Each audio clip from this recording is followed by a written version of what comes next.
तुकारामराव आणि राजेश अशी वडील मुलाची जोडी होती. तुकारामराव खाजगी नोकरीतून निवृत्त झाले होते. अल्पशा आजाराने त्यांच्या बायकोचे निधन झाले होते. त्यांनी बायकोसाठी खूप डॉक्टर केले, पण कोणालाच त्यांच्या आजाराचे निदान झाले नाही. पत्नीच्या मृत्यूनंतर ते एकाकी पडले होते. त्यांच्यानंतर त्यांचे आणि मुलाचे जेवणाचे खूप हाल होत असत. मग त्यांनी मुलगा राजेश याचे लग्न करून दिले. यांचं लव्ह मॅरेज होतं. राजेशची बायको श्रीमंत घरातली असल्यामुळे तिला घरातील काहीच कामे जमत नव्हती. तिनं घरातील काम आणि ॲडजस्टमेंट कधीच केली नव्हती. आणि राजेश मिडल क्लास फॅमिलीमधला असल्यामुळे त्याला खूप ॲडजस्ट करावं लागत होते. मग तिने ॲडजस्ट केलं नाही. तिने शेवटी राजेशला घटस्फोट देऊन ती घरातून निघून गेली. त्यामुळे तुकारामराव राजेश दोघेच घरात राहत होते. ते दोघे एकमेकांची चांगल्या प्रकारे काळजी घेत होते. तुकारामरावांची पत्नी शांताबाई खूप सुसंस्कारित होत्या. त्या चांगली आई आणि सून होत्या. पण अचानक त्यांना पोटदुखीचा त्रास चालू झाला. त्यांनी खूप डॉक्टर केले, पण त्यांच्या आजाराचं निधन झालं नाही आणि त्या त्रासाला कंटाळूनच त्यातच त्यांचा मृत्यू झाला. शांताबाईंच्या मृत्यूनंतर तुकारामराव एकाकी पडले होते. मुलगाही एकाकी पडला होता. पैशांची काही कमी नव्हती.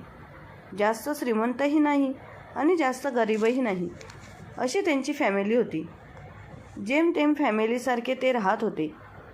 शांताबाईंचे मोजून 6-7 तोळे त्यांच्याकडे होते आणि जमीनही 4-5 एकर होती. एवढीच प्रॉपर्टी होती.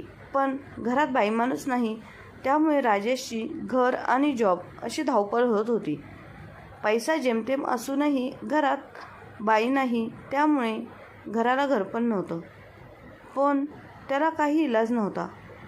एके दिवशी तुकारामराव गार्डनमध्ये काम करत असताना अचानक त्यांना हार्ट अटॅक आला. उन्हाच्या उष्णतेमुळे त्यांना त्याचा त्रास झाला होता. त्यामुळे त्यांच्या मुलाने त्याला दवाखान्यात ॲडमिट केले. त्यांचा मुलगा आणि ते दोघेच घरात होते. कारण तुकारामरावांच्या पत्नीचा मृत्यू झाला होता आणि राजेश म्हणजे त्यांचाच मुलगा. त्यांची बायको त्याला सोडून निघून गेली होती. राजेशच्या बायकोने त्यांना घटस्फोट दिला होता. त्यामुळे तुकारामराव आणि राजेश हे दोघेच घरात राहत होते. राजेश घरातील सर्व कामं करून आपल्या वडिलांची काळजी घेत होता. तुकारामरावांचा एकुलता एक मुलगा हा राजेश खूपच लाडाखोडात वाढला होता. पण लग्नाच्या वेळेस मात्र त्याचे एका मुलीवर प्रेम होते. पण वडिलांनी त्या लग्नाला साफ नकार दिला होता, कारण ती अनाथ होती. म्हणून तुकारामरावांनी त्या लग्नाला नकार दिला होता. सावनी अनाथ आहे. तिच्या खानदानाचा पत्ता नाही, तिच्या आईवडिलांचा पत्ता नाही, म्हणून तिला पण सून म्हणून घरात आणायची. ती संस्कारिक आहे नाही असे ओळखायचं आपण कसं? तिच्यावर विश्वास ठेवायचा का? म्हणून तिला घरात आणू. मी या लग्नाला स्पष्टपणे नकार दिला आहे. मला या लग्नाला मान्यता द्यायचीच नाही आहे. मला ती अनाथ मुलगी या घरात नको आहे. त्यावर राजेशही काही बोलला नाही. शेवटी वडिलांच्या शब्दाला मान देऊन ते म्हणतील तसं त्याने वागायचं ठरवलं आणि तुकारामरावांनी त्यांच्याच मित्राची मुलगी, श्रीमंत घरात वाढलेली मुलगी, घरात सून म्हणून आणली होती. पण लाडाखोड्यात वाढलेली आणि घरातील कामाची कोणत्याही प्रकारची सवय नसल्यामुळे तिने 2च वर्षामध्ये राजेशला घटस्फोट दिला आणि घरातून निघून गेली. त्यामुळे राजेश आणि तुकारामराव दोघेच घरात राहत होते. तुकारामरावांना खूप वाईट वाटायचं राजेशचं, पण ते तरी काय करणार होते? तर असे हे दोघांचे कुटुंब. आणि त्यामुळे तुकारामरावांना जेव्हा हार्ट अटॅक आला तेव्हा मात्र त्यांची काळजी घेणार फक्त राजेश हा एकटाच होता. त्याला घर, जॉब आणि वडिलांचा दवाखान्यात होणारी धावपळ याच्यावर त्याची तारेवरची कसरत चालू होती. वडिलांना ॲडमिट केलं तेव्हापासून त्याची प्रचंड धावपळ सुरू होती. डॉक्टरांना भेटणं, गोळ्या औषधं आणणं, वडिलांकडे लक्ष देणं, डबा आणणं, ते खाऊ घालणं. आणि बऱ्याच वर्षापूर्वी सोडून गेलेली बायको होती, पण अवास्तव अपेक्षा आणि उच्च जीवनमानाची सवय असलेल्या तिला नवऱ्याबरोबर राहायला लाज वाटू लागली आणि 2 वर्षापूर्वीच ती माहेरी जाऊन राहिली.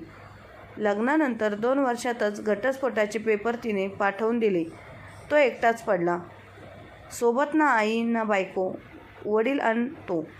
नातेवाईक अशा वेळेस बरोबर पाठ फिरवतात. त्याने जगण्याची सवय करून घेतली होती.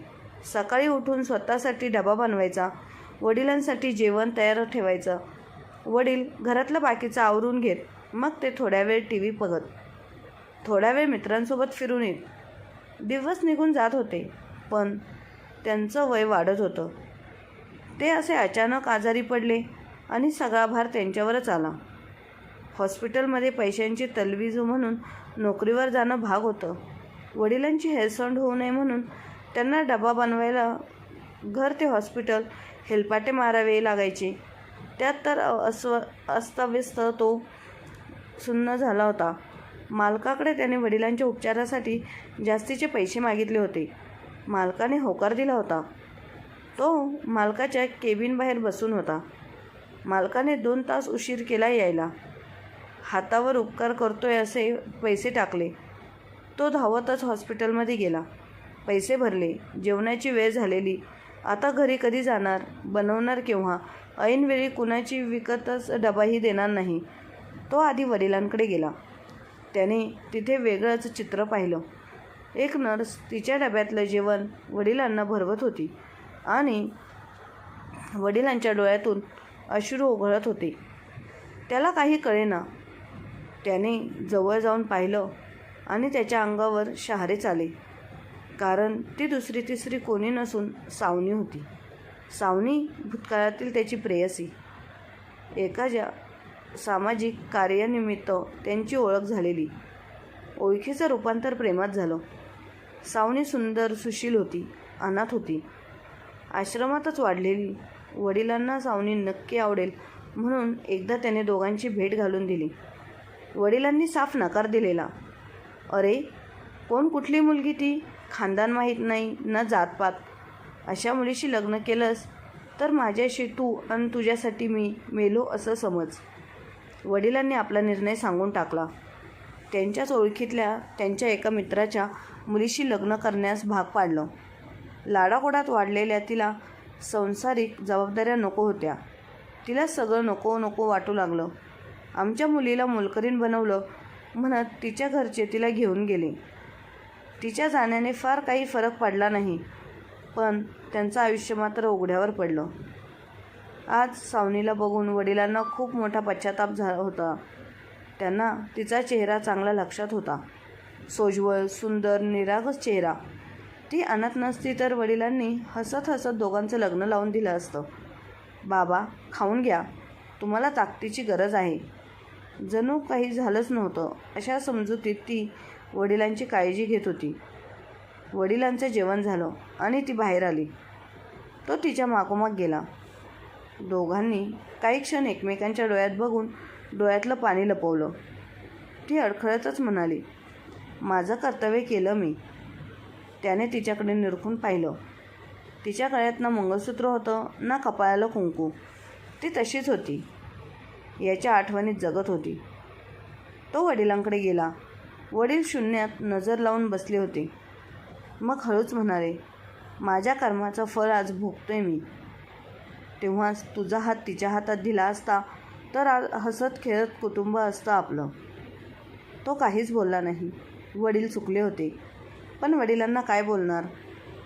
त्यांचं मौन बघत ते म्हणाले, बाळा, तू बोल, मला सगळा राग काढ माझ्यावर. मी कारणीभूत आहे तुझ्या दुःखाला. बाबा, असं बोलू नका. आपण फक्त निमित्त असतो. जे घडणार असतं ते घडूनच जातं. त्याने तात्पुरता दिलासा दिला. वडिलांची तब्येत सुधारत होती. बाबांना रोज डबा आणत होती. त्याला म्हणायची, माझं प्रेम मी निभावते आहे याचं समाधान म्हणून तरी मला डबा आणू दे.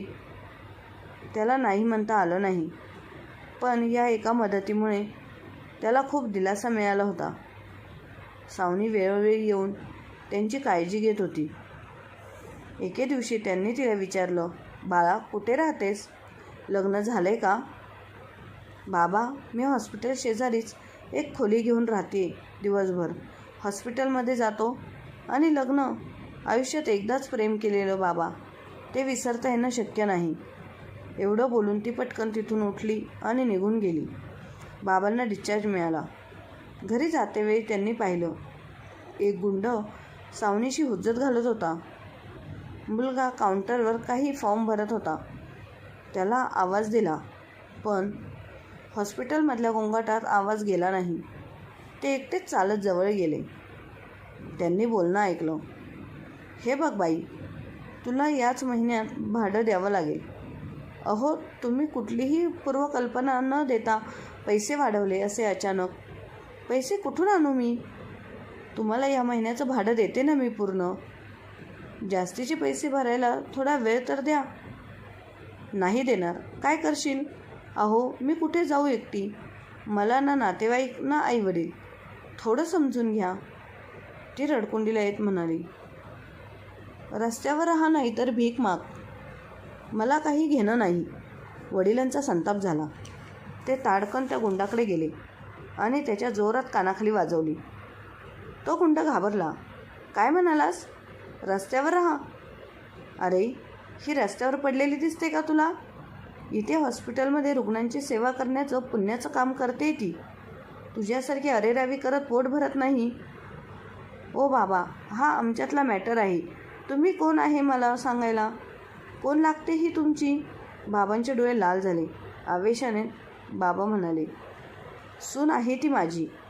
हॉस्पिटलमध्ये सर्वजण बघतच राहिले. मुलगा धावत तिथे आला. तीसुद्धा बघतच राहिली.